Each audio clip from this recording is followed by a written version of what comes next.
Hey everybody, Coach Toolshed here. Today I'm going to be bringing you one of my unpopular opinions videos because every time I put out a video similar to this, I tend to get a lot of people that are not pleased with what I have to say in the video.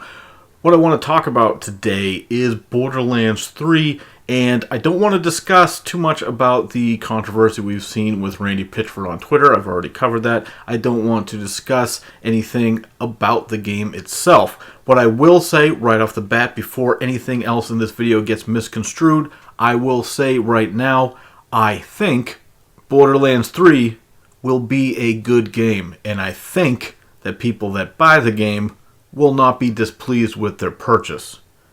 However, the key word in that is think.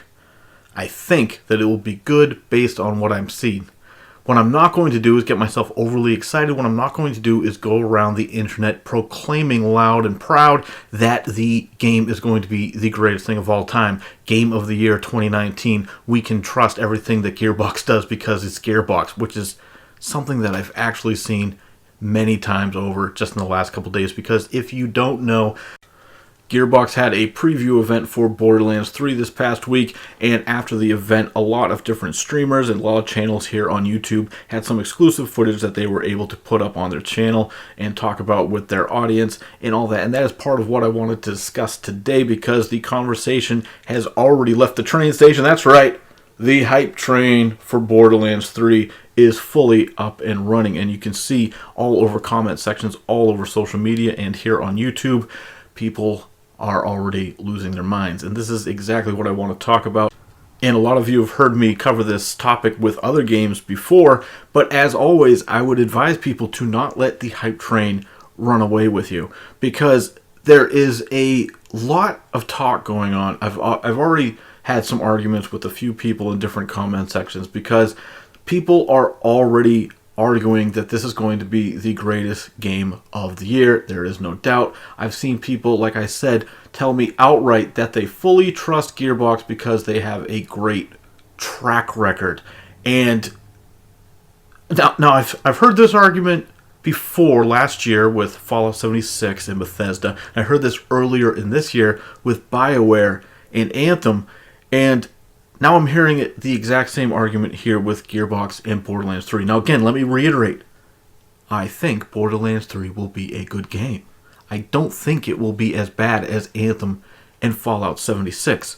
However, if your confidence in the game is just based on the track record of Gearbox, I think you are woefully mistaken because, like I said, people use this exact same argument with me when it came to Fallout 76, and Bethesda has a far better track record going back the last 10-15 years. You look at the Elder Scrolls games that they've put out, you look at the Fallout games that they put out prior to Fallout 76, and for the most part, all of these games were successful, they reviewed well, and for the most part, people like them, although there is always argumentation about whether or not certain games are good, whether they're too watered down. By and large, those games are extremely popular and sold very well. Bethesda didn't really have a huge misstep until Fallout 76, and that was one of the huge pieces of ammunition that people had when it came to discussing the game Fallout 76 before it launched, is that, well, Bethesda's never made a misstep before. They know better. They won't make this mistake with Fallout 76. It's going to be a great game. You'll see they have a spotless track record. So, like I said, regardless of what you think about individual Bethesda games, for the most part, they were very well received. The same thing happened with BioWare and Anthem. And people said, oh yeah, sure, Andromeda wasn't good, but that was the B team. That wasn't the main BioWare team. Look at the track record. Look at the Mass Effect series. Look at Dragon Age. Those are all good games. Look at them going back into previous history with stuff like Baldur's Gate, Knights of the Old Republic, all that stuff back. That BioWare is a very old company, goes back really far, and has a pretty clean track record up until recently. And then we saw what happened with Anthem. Anthem, by the way, is maybe in worse shape than Fallout 76 is in many ways, and dropped the ball in ways that even Fallout 76 didn't fail to do. Now, anyway, my point here is that both BioWare and Bethesda had pretty clean track records for the last 10 to 15 years of releasing games that the public generally enjoyed. Gearbox does not have that track record, not by a long shot. Whether they be a publisher or developer for certain games, they are responsible for some of the bigger bombs of the last 10 years. Let's look at games like Duke Nukem Forever, which was an absolute bomb, and Randy Pitchford turned around after the game bombed and blamed players for having too high of expectations. That's right, it's the players' fault that they didn't like the game, because no one liked the game. That is a game that was one of the worst reviewed games from a AAA publisher back in the last generation. That game reviewed in the 40s to low 50s. Same thing with Aliens Colonial Marine, another game which bombed, another game which Randy Pitchford still says is a great game, and he will get into fights with anyone who says otherwise. He still will argue about that game. Another game, last generation, one of the worst reviewed games from a major publisher, again ranking in the low 50s. Then you look at more recent history with them. Look at a game like Battleborn, which did not sell well, did not review well, and was abandoned by the publisher the following year. So anyone, that's a live service game, so anyone playing that game that really got invested, well, the following year that game was completely abandoned, and now they're up the creek without the proverbial paddle, are they not? Sure, the servers are still on, and Gearbox says that they're not going to shut them off. They have a healthy player base. Well, I believe that about as much as I believe Todd Howard when he says that Fallout 76 has millions of players. So I think we can draw our own conclusions there when it comes to that. Battleborn was not a success, and it was abandoned early on in the life cycle of the game. That cannot be denied. Now then, of course, Gearbox is responsible for Borderlands 1, 2, and now 3 coming out. They also are responsible for the pre-sequel.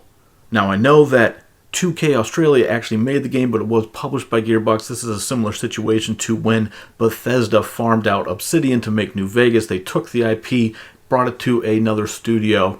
Although 2K is the publisher, they also own Australia, so that is a little bit of a different situation. But for the purposes of this conversation, it's a similar situation. Gearbox proper didn't make that game, but that was a game that released to middling reviews and didn't really do nearly as well as the first two games. Now, again, for the third time, let me reiterate, I think Borderlands 3 will be a good game. I just got to keep sprinkling that in so the people don't get too upset. Because I know some of you are probably steaming and screaming down in the comments right now trying to tell me that, well, everyone knew Fallout 76 was going to be terrible. No, I had probably literally thousands of people telling me that I was dead wrong about Fallout 76. Well, everyone knew that Anthem was going to be terrible. No, you can go back to the comment sections of my videos and see hundreds of people telling me how wrong I was about Anthem. And now, again, Borderlands 3 might be a totally fine game, but what I'm seeing now is the exact same thing I saw just a few months ago with Anthem. I'm seeing the exact same content creators putting out videos. I played an hour of Borderlands 3 and it's amazing. I saw the exact same video 2 months ago. I played Anthem for 2 hours and it was amazing. How can anyone take these guys seriously? And they do. You can go into the comment sections for these videos, and I'm not even going to tell you any of these content creators' names, because you probably have a few people in your own mind that you know exactly who I'm talking about. And I have people in my mind where I go to their videos, I'm just like, how are these people so brainwashed that they will accept what this person said when just 8 weeks ago they were proven to be completely full of garbage about another game? And then you go, and some of those same content creators were doing the same thing when it came to Fallout 76 before that game came out, talking about how much fun they're having and how much fun they're having with the game, and then they all abandon it, and everyone has also abandoned Anthem. You see this time and time again. Now again, let me say, Borderlands 3 might be, and I think it will be, a good game.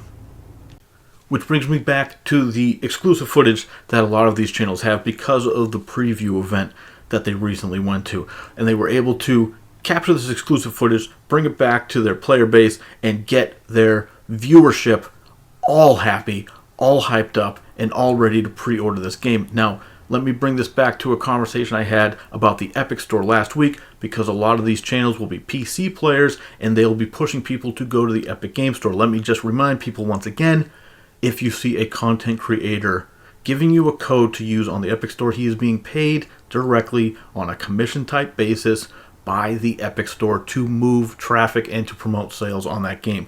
And of course, while people are being pushed onto the website by their favorite content creators, any other games they've seen on the site, throw it into the shopping cart, and the content creators will get commission basis based on the sales of anyone who inputs their code into the Epic Game Store. So again, just be wary of that. I cannot stress that enough.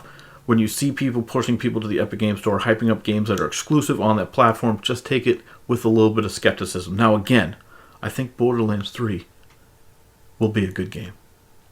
While we're on the topic, I want to point out a direct discrepancy, and I want to give some credit to one of YouTube's, I would say, more trusted reviewers. He's not the biggest site going, but he is one. Wherever you hear people talk about reviews, you will always hear someone in the comment sections list this guy's name. I'm talking about Carrick from ACG. Now, I don't agree with him on every single game. In fact, a lot of times I do disagree with him, but one thing I don't think he does is give unfair criticisms or undue praise. And one of the things when it comes to Borderlands 3, I don't know if you guys know, everyone knows about Carrick's reviews, but a lot of people don't necessarily know that he also does multiple podcasts every week. Now, he was discussing Borderlands 3 and the preview event that was going on with one of his co-hosts on one of the shows. Now, his co-host went to one of these events. He was very excited to bring the exclusive content to his player base, and Carrick flat out said, well, I'm not going because it's a paid sponsored event. They wanted to fly me out there, put me up in a hotel or whatnot, and give him the full, royal treatment that they like to give people at these events to sort of wine them and dine them before they show them the game, get them all on a biased basis before they make their critique of the game. And Carrick flat out said that he's not going to go to events where he's not paying his own way, where they're paying for the events, and that is what I call an integrity move. He is one of the more respected and bigger reviewers on YouTube. His reviews can sometimes get over 1 million views or so. He is very popular. Like I said, I'm sure many of you watching my video probably know who he is. He's much bigger than I am. So I think when you have someone that has that type of credibility and integrity, that is someone where even if I disagree with his overall evaluation of the game, at least I don't think he's blowing smoke up my ass. If I see people that keep going to these events and they go to every single company's events to get these exclusive previews for the game, and then they come back time and time again talking about how amazing of a time they had and the game is great, and then we keep seeing these games coming out and falling flat on their faces, please, for the love of God, at some point, can some of you try to wake up and realize that you cannot let the hype overtake you? And people tell me all the time, why are you so pessimistic? Why are you so negative? I'm trying to be realistic and preach some common sense here. I'm not trying to be negative. I'm not trying to rain on your parade. If you're taking this personally, that's on you. I'm not trying to offend anyone. I'm just trying to say, don't assume that this is the greatest game of all time because your favorite YouTuber has played it for an hour and is now telling you that it's amazing. I know you've seen a lot of footage. I know you're excited. That's fine. You can look forward to something without going off the rails and losing your mind about it and angrily arguing with people online about the game that you have never played. That's all I want to say. I've said this many times about many games, and I've been right more often than not. But of course, there's going to be people getting mad. Now, for the last time, let me say again, I think Borderlands 3 will be a good game, but that's something that I think. I'm not going to argue with people and tell anyone that it's the game of the year 2019 or that I trust Gearbox based on their track record. Again, those are actual arguments that I've had multiple times in the last 2 days. Anyway, that's it for me, Coach Toolshed. Let me know what you guys think down in the comments below. Please subscribe if you want to stay in tune with the channel headed forward. And as always, keep it turned to 11.